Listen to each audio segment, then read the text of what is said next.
अस्सलाम वालेकुम दोस्तों। आज मैं हाज़िर हूँ एक नई वीडियो के साथ, एक नए टॉपिक के साथ। तो आज हम बात करेंगे कि जो आईबीए है उसका एक स्कॉलरशिप आता है, उसको कैसे हासिल किया जाता है और ये किन किन लोगों के लिए है।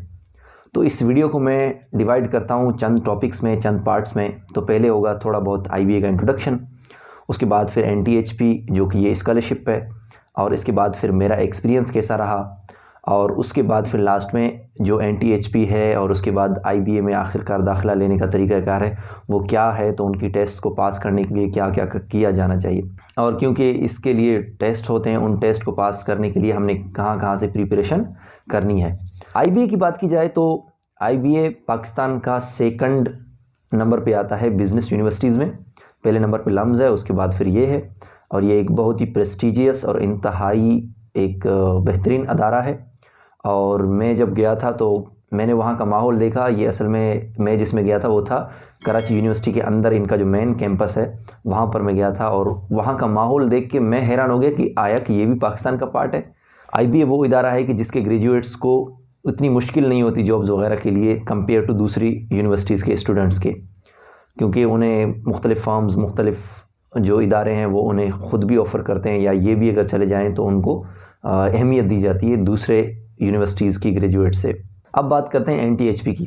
एनटीएचपी नेशनल टैलेंट हंट प्रोग्राम के नाम से एक प्रोग्राम है जिसके तहत कोई भी तालिब इल्म ऑल ओवर पाकिस्तान से अगर वो फाइनेंशियली स्टेबल नहीं है तो वो यकीनी तौर पे ये स्कॉलरशिप हासिल कर सकता है।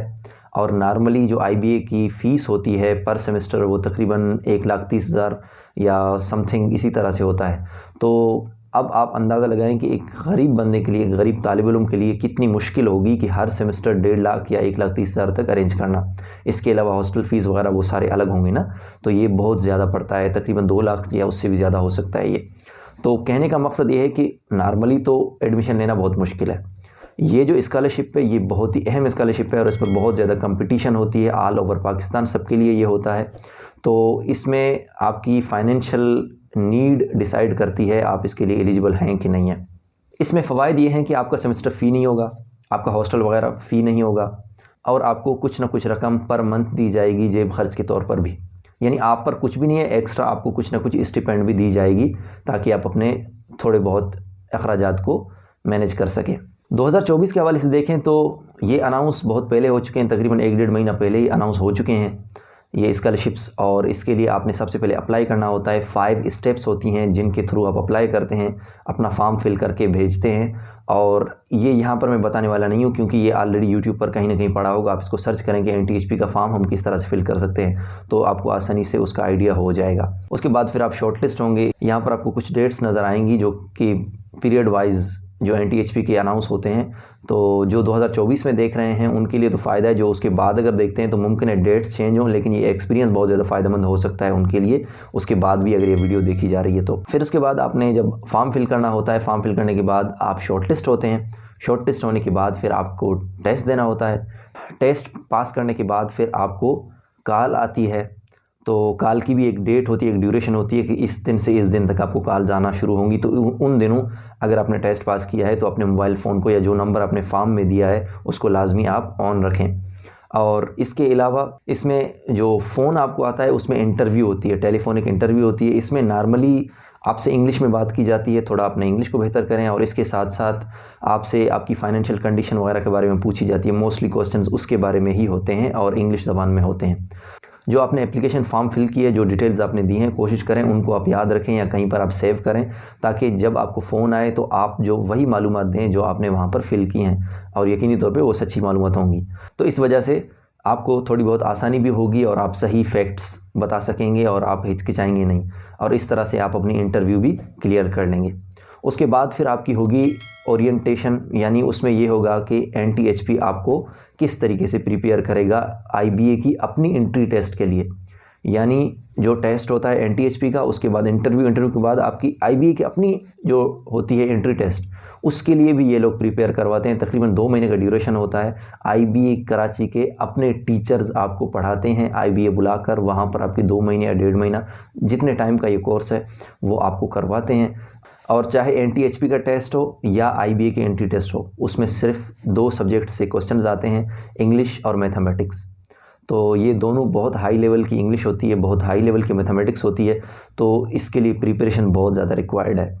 फिर जैसे ही आप 1-1.5 महीना प्रिपेयर करते हैं, उसके बाद आईबीए के एंट्री टेस्ट का दिन आता है और आप एंट्री टेस्ट देते हैं। अगर आपने एंट्री टेस्ट पास किया, उसके बाद फिर आपकी इंटरव्यू होती है, फिर उसके बाद आप सिलेक्ट हो जाते हैं। स्कॉलरशिप आपने गेन कर लिया होता है, पहले एनटीएचपी के लिए आप सिलेक्ट हो चुके होते हैं। फिर उसके बाद आप फाइनेंशियल असिस्टेंस के लिए अप्लाई करते हैं और आपकी तमाम फ़ीस वगैरह सब कुछ माफ़ हो जाता है और आप आसानी के साथ अपना एक प्रेस्टिजियस यूनिवर्सिटी में आप अपना मुस्तकबिल संवार सकते हैं। अगला क्वेश्चन ये है कि किस किस को इसकी प्रिपरेशन करनी चाहिए। तो मेरा बिरादराना मशवरा ये है कि जो तलबा एक्स्ट्रा ऑर्डिनरी हैं, जो तलबा ब्रिलियंट हैं, उनको इसमें जाना चाहिए। अगर एक एवरेज स्टूडेंट है, उसकी इतनी मैथमेटिक्स या इंग्लिश उतनी अच्छी नहीं है, तो मेरा यही मशवरा होगा कि दूसरे स्कॉलरशिप्स की तरफ वो देखे। ये स्कॉलरशिप बहुत ही ज़्यादा टफ़ होता है, इसकी जो प्रिपरेशन है वो बहुत ज़्यादा मुश्किल होती है। तो मेरे ख़्याल से और भी स्कॉलरशिप्स हैं, उनके लिए वो ट्राई करे कम, क्योंकि अगर आपका बेस मजबूत नहीं है मैथमेटिक्स और इंग्लिश में, तो आपके लिए बहुत ज़्यादा मुश्किल हो जाएगा इस टेस्ट को पास करना। तो बेहतर है अपना टाइम ज़ाया करने के बजाय कोई और अपॉर्चुनिटी अपने लिए देखें, क्योंकि इस पर बहुत ज़्यादा कंपटीशन है। जो स्टूडेंट समझते हैं कि वो ये टेस्ट पास कर सकते हैं, तो बेहतर है कि उनकी मैथमेटिक्स और इंग्लिश दोनों, ग्रामर और उसके अलावा मैथमेटिक्स के मुख्तलिफ टॉपिक्स जो कि एनटीएचपी की जो पोर्टल है, जब अप्लाई कर रहे होते हैं तो वहाँ पर आपको आइडिया हो जाएगा, या उनका जो कोर्स है वो आपको पता चल जाएगा कि सिलेबस में क्या क्या है टेस्ट की। तो आप वहाँ पर उनको देखकर फिर उन टॉपिक्स को आप तैयार कर लें, तो इस तरह से आपके लिए आसानी होगी और आइडिया हो जाएगा कि क्या क्या पढ़ना है। लेकिन अपनी मैथमेटिक्स और इंग्लिश को इंतहाई अपने मजबूत करना है, क्योंकि आपके पास टाइम बहुत कम होता है। स्पेशली आईबीए की अपनी एंट्री टेस्ट है, उसमें तकरीबन आपको 30 से 40 सेकंड मिलते हैं और आपको बहुत ही मुश्किल एमसीक्यूज़ मिलते हैं जिनको आपने सॉल्व करना होता है। तो आपको एक तो फास्ट होना है और दूसरी तरफ से आपको बहुत ज़्यादा स्मार्ट होना है टेस्ट को हल करते हुए। तो इस बात को जहन में रखिए। अब मेरा एक्सपीरियंस क्या है, मैं 2020 में मैंने इसके लिए अप्लाई किया था और ख़ुशकिस्मती से मैंने ये एनटीएचपी का टेस्ट, इंटरव्यू सब पास किए। फिर उसके बाद 2020 में, क्योंकि कोरोना का टाइम था, तो आईबीए के अंदर हमें नहीं बुलाया गया और अनफॉर्चुनेटली जो 2 महीने का कोर्स था वो हमें 1 महीने के दौरान करवाया गया। और इसके साथ साथ फिर जो ऑनलाइन था, मुझे ख़ुद भी इतना आइडिया नहीं था। हालांकि मैंने एनटीएचपी का टेस्ट दिया था, वो भी मैंने बाकी भी टेस्ट दिए हैं, मैंने काफ़ी टेस्ट दिए हैं स्कॉलरशिप्स के लिए, काफ़ी कोशिशें की हैं, लेकिन जितनी मुश्किल मुझे एनटीएचपी की टेस्ट और उसके बाद फिर आईबीए का एंट्री टेस्ट लगा था, उतने टफ़ मुझे कोई भी टेस्ट नहीं लगे हैं। हालांकि मैं वो बंदा हूँ जिसने कंसिस्टेंटली पोजीशंस हासिल की हैं अपने स्कूल लाइफ में, अपने एकेडमिक्स में, और अभी मैं यूनिवर्सिटी के लास्ट ईयर में हूँ, तो यहाँ पर भी मेरा कंसिस्टेंटली सेकंड पोजीशन है और शुरू से मैं हमेशा फ़र्स्ट पोजीशन लेता रहा हूँ अपनी स्कूल लाइफ में और उसके बाद फिर कॉलेज लाइफ में। तो मैं सिर्फ अपनी तारीफ़ नहीं कर रहा, मैं सिर्फ इतना बता रहा हूँ कि एक बंदा अगर इतना काबिल होकर भी ये फ़ेल करता है, और मैंने इंग्लिश भी पढ़ाया है एकेडमीज़ में, मैट्रिक लेवल की मैथमेटिक्स भी पढ़ाई है और ग्रामर इंग्लिश भी पढ़ाई है एकेडमीज़ में, आप अंदाज़ा लगाएं कि उतना पढ़ने और पढ़ाने के बाद भी मुझसे ये टेस्ट आखिर में मैंने फ़ेल कर दिया, जो एंट्री टेस्ट है। तो इसके लिए कितनी ज़्यादा प्रिपरेशन रिक्वायर्ड है, आप इससे अंदाज़ा लगा सकते हैं। और बाकी जो मेरे बैच के स्टूडेंट्स थे जिन्होंने फ़ेल किया, जो पास हुए वो डेफिनेटली आईबीए में हैं, जिन्होंने फ़ेल किया वो भी इंतहाई काबिल थे, लेकिन बहरहाल वो नहीं कर सके। और उसके लिए यही था कि वो काबिल तो बहुत ज़्यादा थे, लेकिन क्योंकि हम बलूचिस्तान लेवल के स्टूडेंट्स हैं, हम लोग जो सरकारी स्कूलों या कॉलेजेस वगैरह में पढ़ते हैं, एकेडमीज़ वगैरह ज्वाइन नहीं कर पाते, तो इस तरह के मुख्तलिफ इशूज़ की वजह से हमारे लिए बहुत मुश्किल हो जाता है, क्योंकि हमारा बेसिक या हमारी जो हमें टोटल जो टॉपिक्स हैं वो क्लियर नहीं होते, इस वजह से हमारे लिए बहुत मुश्किल होता है।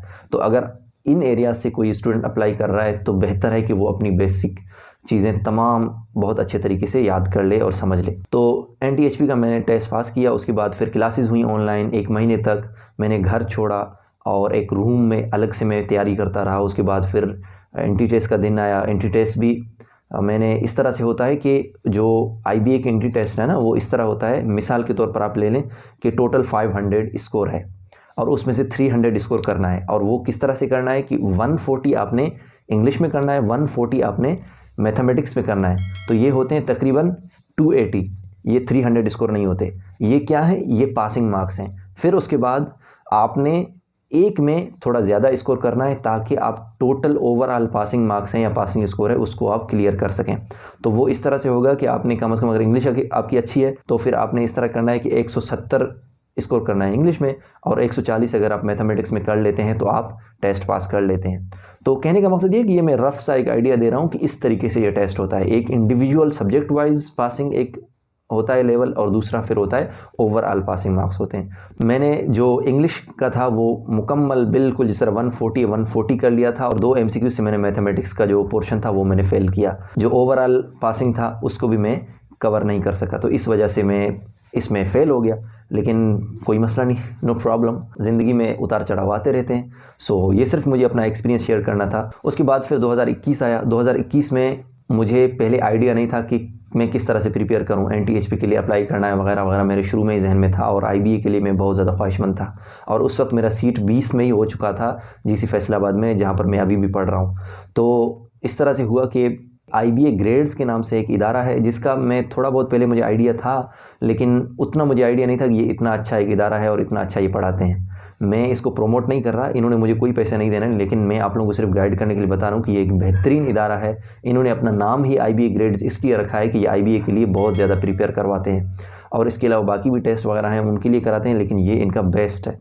तो इस तरह से हुआ कि मैंने उनकी वेबसाइट वगैरह चेक की तो पता चला कि 21 में जब मैंने देखा, जुनैद जमशेद के नाम से एक स्कॉलरशिप था उनका, तो मैंने उसके लिए अप्लाई किया, इंटरव्यू दिया, तो इंटरव्यू में पास हो गया। तो IBA के एंट्री टेस्ट के लिए मैंने इस स्कॉलरशिप के लिए अप्लाई किया, तो ये स्कॉलरशिप मैंने इंटरव्यू के बाद गेन किया। और नॉर्मली इनकी IBA की जो प्रिपरेशन का टेस्ट है वो तकरीबन 45,000 है उनका फ़ीस, 21 में तो इतना ही था तकरीबन। तो इस तरह से था कि उन्होंने मुझसे सिर्फ 10,000 लिए, और उन्होंने मुझे बुक्स सेंड किए जो IBA की प्रिपरेशन के लिए रिक्वायर्ड थे, उन्होंने मुझे भेजे। सिर्फ उनकी रकम थी वो उन्होंने हासिल की, उसके अलावा उन्होंने मुझसे कुछ भी नहीं लिया, टोटल मेरे लिए फ्री था। तो मैंने प्रिपरेशन स्टार्ट की, और मैं बहुत ही ज़्यादा हैरान हुआ कि ऑनलाइन ये इतना क्वालिटेटिव एजुकेशन कैसे दे सकते हैं। इंतहाई डिसिप्लिन्ड, इंतहाई अच्छे तरीके से वो लोग पढ़ा रहे थे। तो बाद में मुझे पता चला कि अगर एक बंदा एक बार NTHP का स्कॉलरशिप हासिल कर लेता है तो वो दूसरी बार हासिल नहीं कर सकता।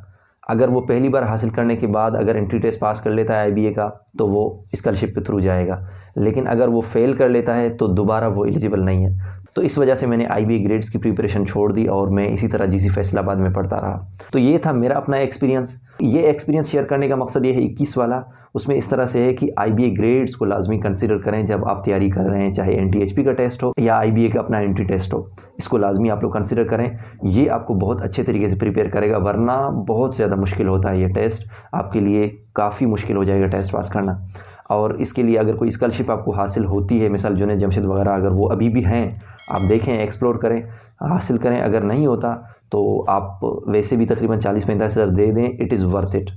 आप लोग अप्लाई करें और तैयारी करें, उसके बाद फिर कोशिश करें, एंट्री टेस्ट दें, और इंशाल्लाह ज़्यादा चांसेस हैं कि आप पास कर लेंगे, क्योंकि उन्हें बहुत ज़्यादा आइडिया है, एक्सपीरियंस है, वो अच्छे तरीके से आपको प्रिपेयर कर लेंगे इस बारे में। वैसे अगर आप खुद से तैयारी करते हैं तो बहुत मुश्किल है, बहुत मुश्किल है। और बलूचिस्तान के स्पेशली वो स्टूडेंट्स जो लोग अल हिजरा ज़ियारत में पढ़ रहे हैं, या फिर BRC लोरलाई या तामीर नो या इस तरह के और भी अच्छे इदारों में पढ़ रहे हैं ना, उनके लिए ये एक अच्छी अपॉर्चुनिटी है, क्योंकि वो ऐसे इदारों से पढ़ रहे होते हैं कि जहाँ पर उनकी मैथमेटिक्स और होपफुली इंग्लिश भी बहुत ज़्यादा अच्छी हो ना, तो उनके लिए ज़्यादा चांसेस हैं कि वो अगर इस टेस्ट को देते हैं तो उनके लिए कुछ चांसेस बन सकते हैं। तो ये था मेरा एक्सपीरियंस। आखिर में मैं सिर्फ इतना बताना चाहूँगा कि मैंने खुद पता नहीं कितने स्कॉलरशिप्स के लिए अप्लाई किया था, उसके बाद बिल आखिर ये GC फैसलाबाद में रिजर्व सीट्स पर अल्हम्दुलिल्लाह हो गया। तो इसको शेयर करने का मकसद ये है कि आप लोग चाहे 100 बार कोशिश करें, चाहे 1000 बार कोशिश करें, चाहे एक बार कोशिश करें, आपको कामयाब सिर्फ एक बार होना है। जब आप एक बार कामयाब होते हैं, बस फिर कोई नहीं देखता कि आपने पिछली 100 मरतबा नाकामियाँ देखी हैं या कुछ भी हुआ है, किसी को याद नहीं रहता। सिर्फ आपको एक बार सही साबित होना है। तो अगर मैं रिजर्व सीट्स पे सही साबित हुआ तो ठीक है, कोई अगर IBA के लिए होता है तो ठीक है, अगर आप करने के बाद भी फेल कर लेते हैं, दिल बर्दाश्त ना हो, बहुत ज़्यादा मौके हैं। अखुवत कॉलेज के नाम से और स्कॉलरशिप्स हैं, वहाँ पर आप जाएं, उनकी स्कॉलरशिप गेन करें, कोई रिजर्व सीट्स पर अप्लाई करें। किसी ने अगर वो फेल किया है तो कोई और अपॉर्चुनिटी है, आप एक्सप्लोर करें, आपको ज़रूर मिलते रहेंगे। स्पेशली बलूचिस्तान के स्टूडेंट्स के लिए बहुत ज़्यादा स्कॉलरशिप्स हैं। So go for it, best of luck. Video अगर अच्छी लगी तो लाजमी अपने दूसरे दोस्तों के साथ शेयर करें, और इसी तरह की कंटेंट के लिए चैनल को सब्सक्राइब करें। इंशाल्लाह मिलते रहेंगे। अल्लाह हाफिज़।